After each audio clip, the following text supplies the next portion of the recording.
So, all right, why don't we go ahead and get started with Art Talk. So Sarah Kane's going to talk to us today about David Hockney. David's probably considered one of the most influential artists of the century. His pop art is just phenomenal. So, Sarah, over to you. Hi, everyone. Happy October. Happy Thursday. I'm seeing lots of lovely colors in everyone's backgrounds for David Hockney. So he was born in 1937 in Bradford, England, and he was one of 5 children. I believe he was the 4th of 5.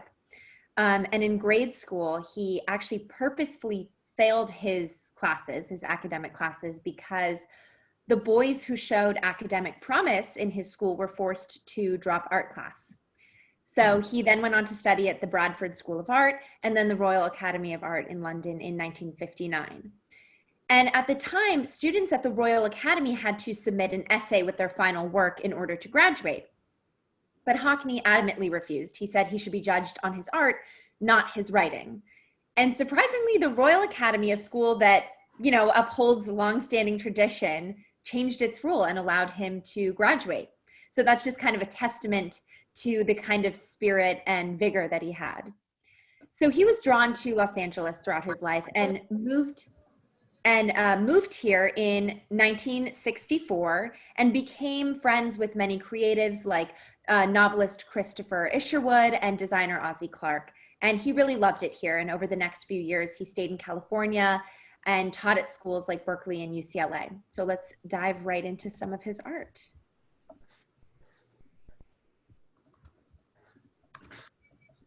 So as I mentioned, Hockney moved to LA in 1964 and just fell in love with the culture and the people.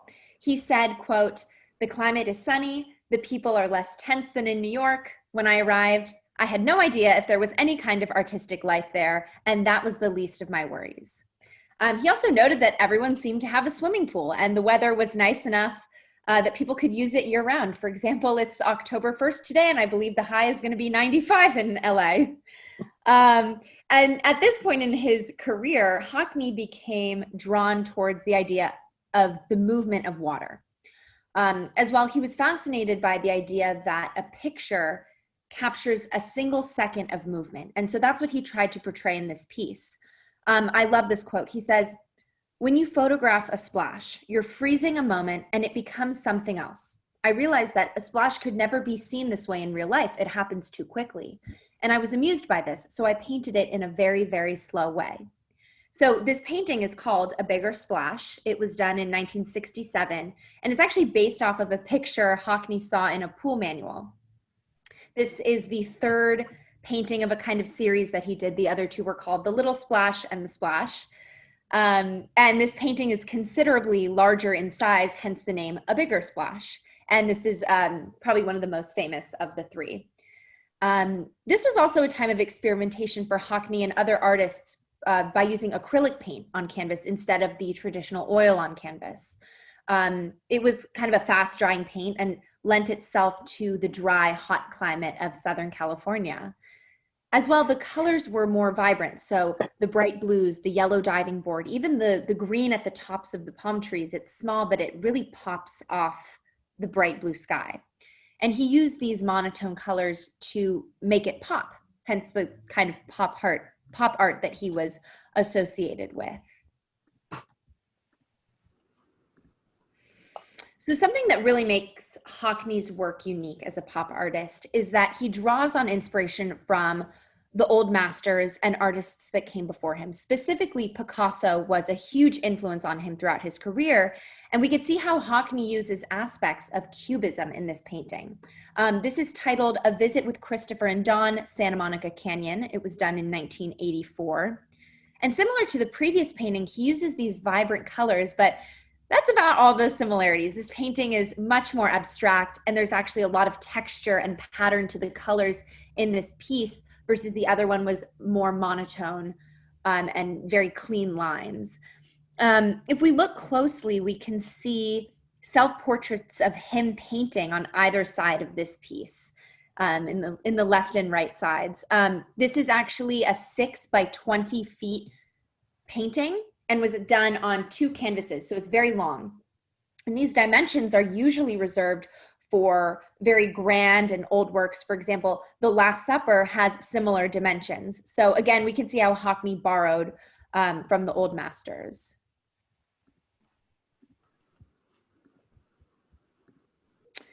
So I'm not sure if you can tell on the screen, but again, we have a very large and very long painting. So this is called A Bigger Grand Canyon, done in 1998, and its dimensions are about 6.5 by 24 feet, so even bigger than the previous painting. And this one is interesting because it was actually painted on 60 smaller canvases that are combined, and Hockney painted the Grand Canyon throughout his career, with this iteration being the most famous. He was intrigued by the idea of space and the vastness of the Grand Canyon. He said his attempt with this painting was to photograph the unphotographable. Again, going back to his relationship with photography and the idea that space and the concept of it is really hard to capture with a photograph. Similar to the previous painting, the vantage point is almost as if you're standing on the opposite cliff overlooking this landscape. And he paints it in a kind of fragmented way, showing it at different times of the day, which we can see by his use of pinks and oranges with kind of the darker magenta, emphasizing more shadow, probably later in the day. And using different vantage points is another inspiration he took from Cubism. So Hockney's work is interesting because it's both very tranquil and chaotic at the same time. As I mentioned, he borrowed from the old masters, which is something really unique amongst modern pop artists. And I will end with this that was said about him. He shows that orthodoxies are meant to be shattered and that opposites can coexist, a message of tolerance that transcends art and has profound implications in the political and social realm. Thank you. Very cool. Thank you, Sarah. Oh, spectacular. Yeah. Thank you. Anyone have any questions of Sarah?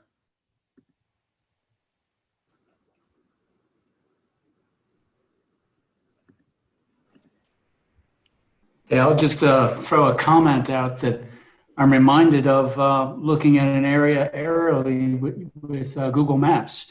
You often get different time of photos from the satellites stitched together to look at something. So some trees in one part of the picture might be bare, and in the other they have leaves on them. So he was ahead of his time there. That's an interesting comparison, Stephen. Yeah, his work is amazing and very unique for, you know, compared to other artists doing a similar pop art at the time. Yeah, indeed. I think a lot of his art is, he was pretty prolific, right? So yeah, just about any city, major city across the U.S., they should have a piece of his, you know, in their collection, right? Yeah, definitely. He is very global. Is he still working? AJ, the Broad in LA, I think, has a particularly compelling collection. Yeah, I wouldn't be surprised, right? Yeah, since he spent so much time in Los Angeles, and Eli Broad was probably a pretty big collector of his. I think he is. Yeah, I think that one of the iconic ones is Mulholland Drive for sure, and then a number of his swimming pool paintings. All right, any other questions, comments? Is David Hockney still working? In the chat.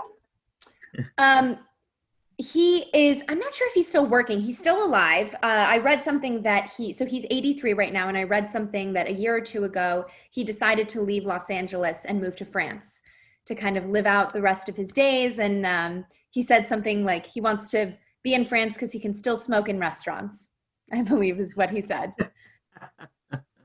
So there's a question in the chat window, but there was another live question. I think there were two folks that were asking questions. So the other person who didn't get a chance to ask their question? It was Leo. Leo, I think you had a question. No, my question was whether he's still alive. So thanks to Sarah. I was not alive, but still working. So thanks to Sarah for Oh, I did also read something that maybe he's not doing this as much, but in, I think it was like 2011, 12, he did many portraits of self-portraits and of his friends on iPads and would send them to his friends. So technically maybe still working, but not in the traditional sense. You'd be like a really incredible individual to be on the receiving end of one of those. Yeah, Right. that's a great thing. Exactly. Yeah, I think so. Carol Hubbard had a question. Who are Hockney's successors? I'm not sure. I know what. Carol, if you can kind of, if you're willing, ask. That'd be great.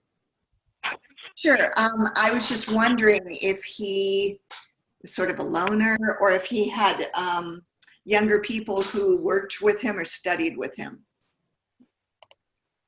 He was definitely, especially in LA, was entrenched in the kind of creative scene amongst novelists, other painters, designers, things like that. I'm not sure of any specific successors that worked directly under him. I can look more into that and see if there was anyone of note that kind of studied under him. Yeah, thank you for that. Great. All right then. Hey, thank you everyone. Thank you, Sarah. That was wonderful.